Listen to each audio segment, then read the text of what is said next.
Now, if you want to elaborate any more about Intercoin on how about someone goes using their crypto to get Detroit bucks, or maybe even how Intercoin works as a reserve, can you explain a little bit more about that? Absolutely. So first of all, let's say you're the city of Detroit and someone decides to go and purchase some of your local currency. They go ahead and they give you dollars. You think of that as when you go to a casino and you'd like to purchase some casino chips, what do? You can go to an ATM and get physical dollars, right? The same dollars that the casino had just put in there. So they know they're not counterfeit dollars. They know that this is the real currency, and they hope that essentially whatever transaction you did with the ATM is not going to get reversed. And even if it does get reversed, that's your problem, right? You essentially give them the dollar. So now the same thing here. When you go into Detroit, you give them you give them money of a certain sort. Similarly, when you attend a festival and buy a ticket, the festival can offer for you to get some festival coins that perhaps you can get at a discount, and then it gives you a discount on everything on the fest, right? Because these coins are accepted everywhere. Similarly, if you go on a cruise, they can help you to buy coins good for everything on the cruises, on the cruise company, and so on. If you go to a university, the university might give these coins to the students, but the students don't buy them. In this case, the coins would be bought by the alumni of the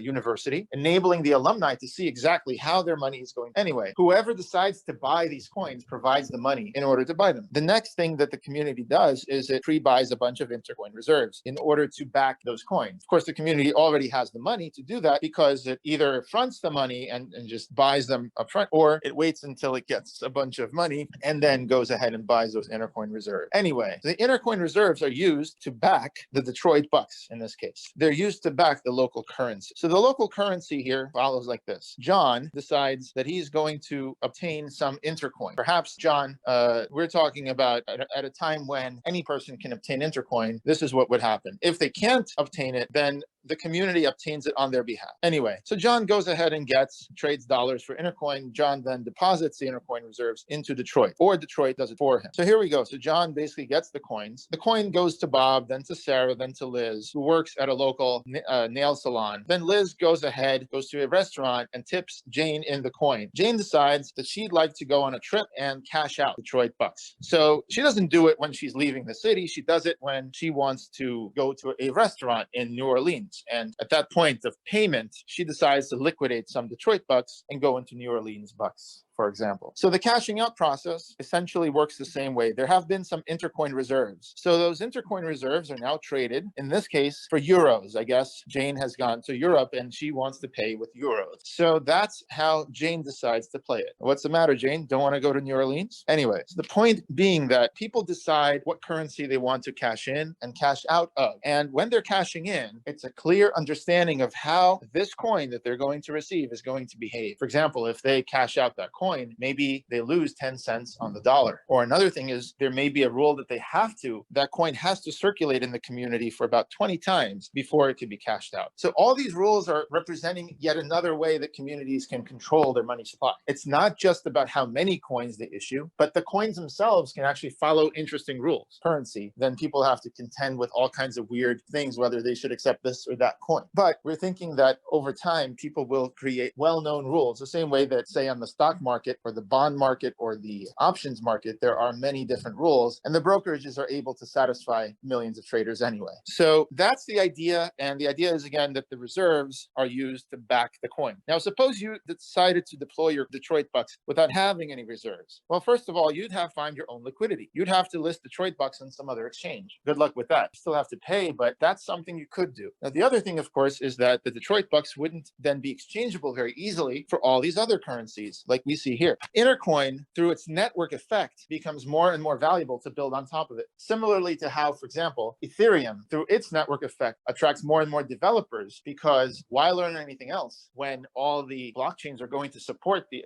Ethereum virtual machine? Similarly here, Intercoin, if you are a city and you want to just clone the software and do it all yourself, you don't hook up to the Intercoin network, it's a bit like like forking Bitcoin and then sitting there with your, as many Bitcoins as you like, but nobody actually accepts them. You could possibly get your currency accepted and traded, but it would be totally up to you. So as Intercoin grows and grows, there's more of a reason for people to use Intercoin rather than fork it and do something else. That gives us power. That gives the network that we build, the decentralized network, power. What kind of power and what can it be used for? Well, we try to make it used for good. We're trying to make it so that every community is essentially hooked up to every other community. And yeah, you may pay a fee depending on these communities, but we finally settle the rules up front. So the individuals know what they're getting, the elites know what they're getting, the community itself knows that capital can't simply escape. So federal governments would love to have local cities be prosperous, if at the very least because they're getting their taxes from these cities. So if these cities are able to have vibrant economies, and they're going to pay more into the federal cost. So there's a good case to be made if you talk to the right people that in countries, even like India, is not very friendly to cryptocurrencies at the moment. If you helped local farmers and local townships and villages and cities, they would actually go for something like this. Whereas with Bitcoin, all you have is this. You don't have any of the use cases that Intercoin has. You just have a currency that you can send peer-to-peer once in a while. So Intercoin expands from what Bitcoin is, which is just this. And Intercoin gives you all of this.